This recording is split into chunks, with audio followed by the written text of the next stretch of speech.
Acts 21. And it came to pass, that after we were gotten from them, and had launched, we came with a straight course unto Cos, and the day following unto Rhodes, and from thence unto Patara. And finding a ship sailing over unto Phoenicia, we went aboard, and set forth. Now when we had discovered Cyprus, we left it on the left hand, and sailed into Syria, and landed at Tyre, for there the ship was to unlade her burden.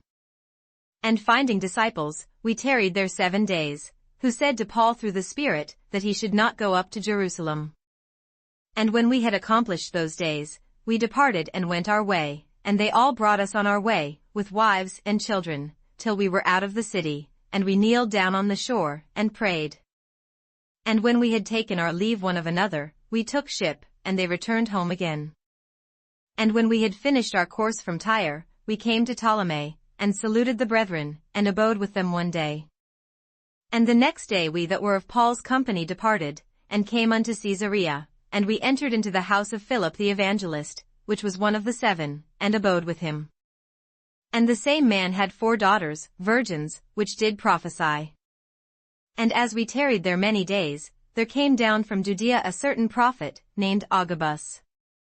And when he was come unto us, he took Paul's girdle, and bound his own hands and feet, and said, Thus saith the Holy Ghost, so shall the Jews at Jerusalem bind the man that owneth this girdle, and shall deliver him into the hands of the Gentiles. And when we heard these things, both we, and they of that place, besought him not to go up to Jerusalem. Then Paul answered, What mean ye to weep and to break mine heart? For I am ready not to be bound only, but also to die at Jerusalem for the name of the Lord Jesus. And when he would not be persuaded, we ceased, saying, The will of the Lord be done. And after those days we took up our carriages, and went up to Jerusalem. There went with us also certain of the disciples of Caesarea, and brought with them one Nason of Cyprus, an old disciple, with whom we should lodge. And when we were come to Jerusalem, the brethren received us gladly. And the day following Paul went in with us unto James, and all the elders were present. And when he had saluted them, he declared particularly what things God had wrought among the Gentiles by his ministry. And when they heard it, they glorified the Lord, and said unto him, Thou sayest, Brother, how many thousands of Jews there are which believe, and they are all zealous of the law.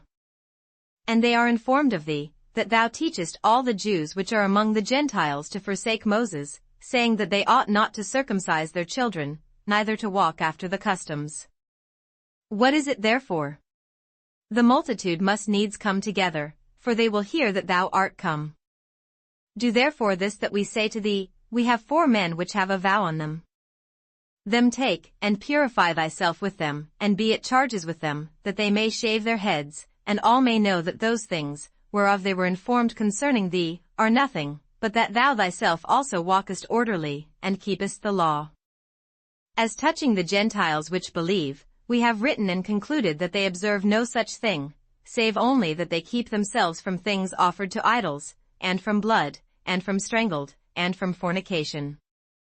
Then Paul took the men, and the next day purifying himself with them entered into the temple, to signify the accomplishment of the days of purification, until that an offering should be offered for every one of them. And when the 7 days were almost ended, the Jews which were of Asia, when they saw him in the temple, stirred up all the people, and laid hands on him, crying out, Men of Israel, help, this is the man, that teacheth all men everywhere against the people, and the law, and this place, and further brought Greeks also into the temple, and hath polluted this holy place. For they had seen before with him in the city Trophimus an Ephesian, whom they supposed that Paul had brought into the temple. And all the city was moved, and the people ran together, and they took Paul, and drew him out of the temple, and forthwith the doors were shut.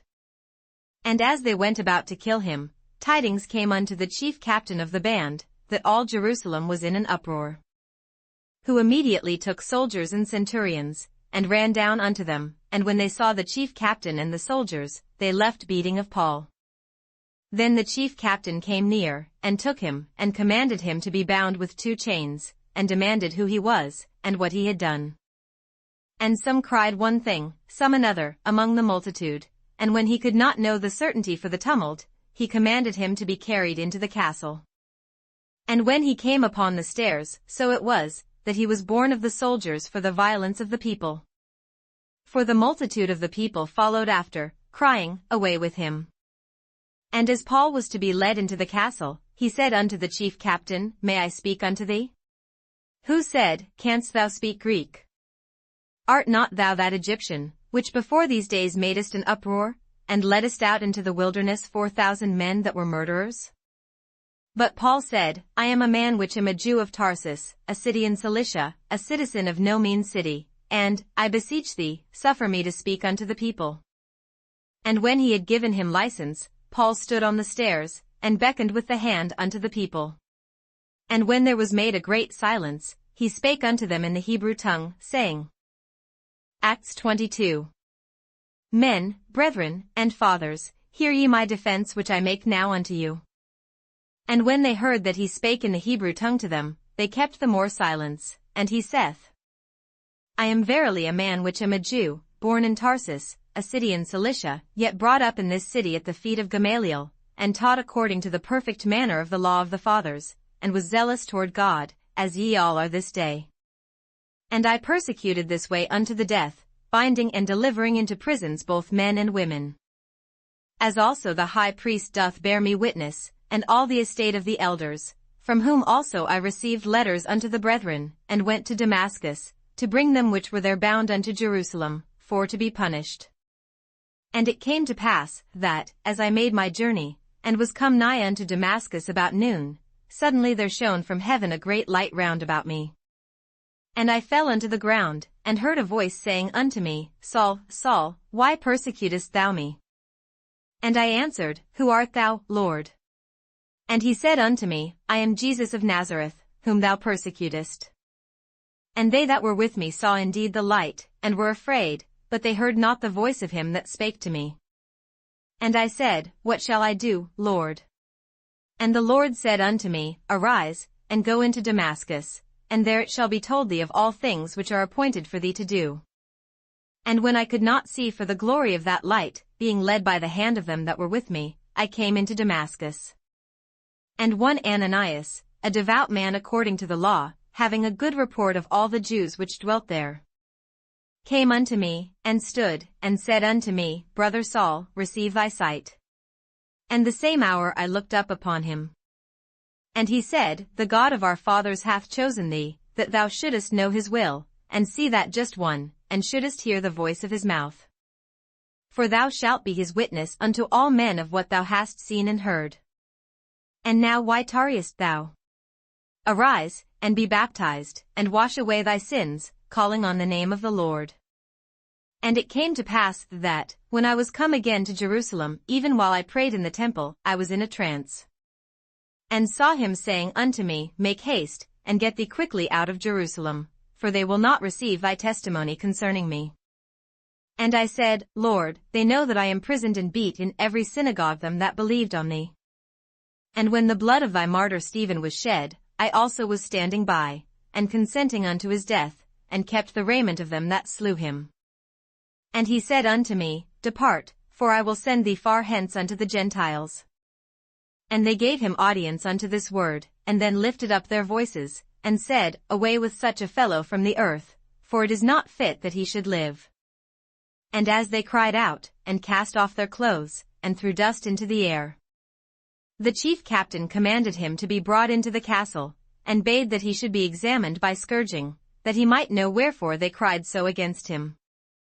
And as they bound him with thongs, Paul said unto the centurion that stood by, Is it lawful for you to scourge a man that is a Roman, and uncondemned?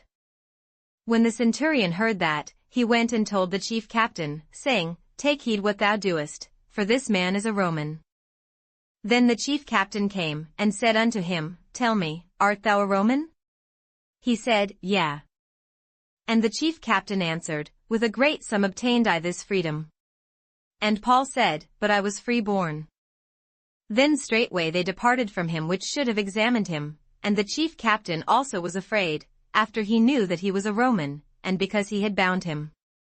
On the morrow, because he would have known the certainty wherefore he was accused of the Jews, he loosed him from his bands, and commanded the chief priests and all their council to appear, and brought Paul down, and set him before them.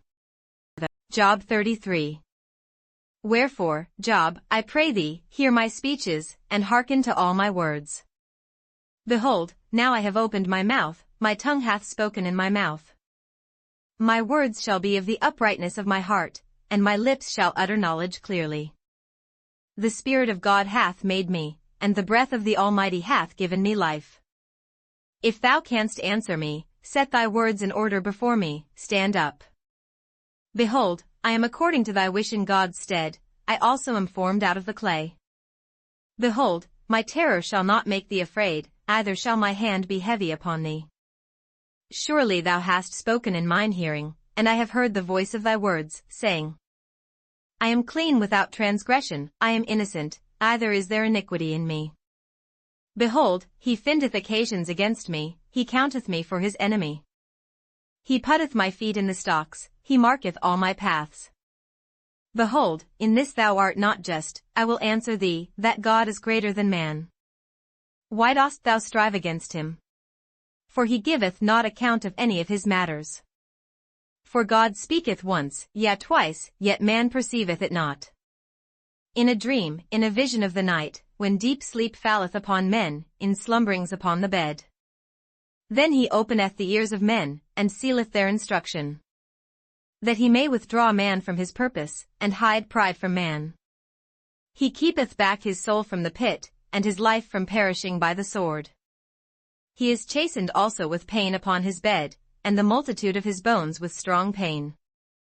So that his life abhorreth bread, and his soul dainty meat. His flesh is consumed away, that it cannot be seen, and his bones that were not seen stick out. Yea, his soul draweth near unto the grave, and his life to the destroyers. If there be a messenger with him, an interpreter, one among 1,000, to shew unto man his uprightness. Then he is gracious unto him, and saith, Deliver him from going down to the pit, I have found a ransom. His flesh shall be fresher than a child's, he shall return to the days of his youth. He shall pray unto God, and he will be favorable unto him, and he shall see his face with joy, for he will render unto man his righteousness. He looketh upon men, and if any say, I have sinned, and perverted that which was right, and it profited me not. He will deliver his soul from going into the pit, and his life shall see the light. Lo, all these things worketh God oftentimes with man. To bring back his soul from the pit, to be enlightened with the light of the living. Mark well, O Job, hearken unto me, hold thy peace, and I will speak. If thou hast anything to say, answer me, speak, for I desire to justify thee. If not, hearken unto me, hold thy peace, and I shall teach thee wisdom. Job 34. Furthermore Elihu answered and said, Hear my words, O ye wise men, and give ear unto me, ye that have knowledge. For the ear trieth words, as the mouth tasteth meat. Let us choose to us judgment, let us know among ourselves what is good. For Job hath said, I am righteous, and God hath taken away my judgment. Should I lie against my right? My wound is incurable without transgression. What man is like Job, who drinketh up scorning like water? Which goeth in company with the workers of iniquity, and walketh with wicked men. For he hath said, It profiteth a man nothing that he should delight himself with God. Therefore hearken unto me, ye men of understanding, far be it from God, that he should do wickedness, and from the Almighty, that he should commit iniquity. For the work of a man shall he render unto him, and cause every man to find according to his ways. Yea, surely God will not do wickedly, neither will the Almighty pervert judgment. Who hath given him a charge over the earth? Or who hath disposed the whole world?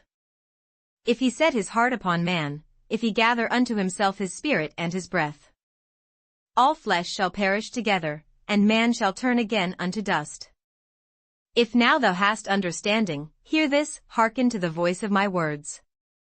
Shall even he that hath right govern? And wilt thou condemn him that is most just? Is it fit to say to a king, Thou art wicked? And to princes, Ye are ungodly? How much less to him that accepteth not the persons of princes, nor regardeth the rich more than the poor? For they all are the work of his hands. In a moment shall they die, and the people shall be troubled at midnight, and pass away, and the mighty shall be taken away without hand. For his eyes are upon the ways of man, and he seeth all his goings. There is no darkness, nor shadow of death, where the workers of iniquity may hide themselves. For he will not lay upon man more than right, that he should enter into judgment with God. He shall break in pieces mighty men without number, and set others in their stead. Therefore he knoweth their works, and he overturneth them in the night, so that they are destroyed. He striketh them as wicked men in the open sight of others. Because they turned back from him, and would not consider any of his ways. So that they cause the cry of the poor to come unto him, and he heareth the cry of the afflicted. When he giveth quietness, who then can make trouble? And when he hideth his face, who then can behold him? Whether it be done against a nation, or against a man only. That the hypocrite reign not, lest the people be ensnared. Surely it is meet to be said unto God, I have borne chastisement, I will not offend any more. That which I see not teach thou me, if I have done iniquity, I will do no more. Should it be according to thy mind? He will recompense it, whether thou refuse, or whether thou choose, and not I, therefore speak what thou knowest. Let men of understanding tell me, and let a wise man hearken unto me. Job hath spoken without knowledge, and his words were without wisdom. My desire is that Job may be tried unto the end because of his answers for wicked men. For he addeth rebellion unto his sin, he clappeth his hands among us, and multiplieth his words against God. Psalms 45. To the chief musician upon Shoshanim, for the sons of Korah, Maskil, a song of loves. My heart is inditing a good matter, I speak of the things which I have made touching the king, my tongue is the pen of a ready writer. Thou art fairer than the children of men, grace is poured into thy lips, therefore God hath blessed thee forever. Gird thy sword upon thy thigh, O most mighty, with thy glory and thy majesty. And in thy majesty ride prosperously because of truth and meekness and righteousness, and thy right hand shall teach thee terrible things. Thine arrows are sharp in the heart of the king's enemies, whereby the people fall under thee. Thy throne, O God, is for ever and ever, the scepter of thy kingdom is a right scepter. Thou lovest righteousness, and hatest wickedness, therefore God, thy God, hath anointed thee with the oil of gladness above thy fellows. All thy garments smell of myrrh, and aloes, and cassia, out of the ivory palaces, whereby they have made thee glad. King's daughters were among thy honorable women, upon thy right hand did stand the queen in gold of Ophir. Hearken, O daughter, and consider, and incline thine ear, forget also thine own people, and thy father's house. So shall the king greatly desire thy beauty, for he is thy Lord, and worship thou him. And the daughter of Tyre shall be there with a gift, even the rich among the people shall entreat thy favor. The king's daughter is all glorious within, her clothing is of wrought gold. She shall be brought unto the king in raiment of needlework, the virgins her companions that follow her shall be brought unto thee. With gladness and rejoicing shall they be brought, they shall enter into the king's palace. Instead of thy fathers shall be thy children, whom thou mayest make princes in all the earth. I will make thy name to be remembered in all generations, therefore shall the people praise thee for ever and ever.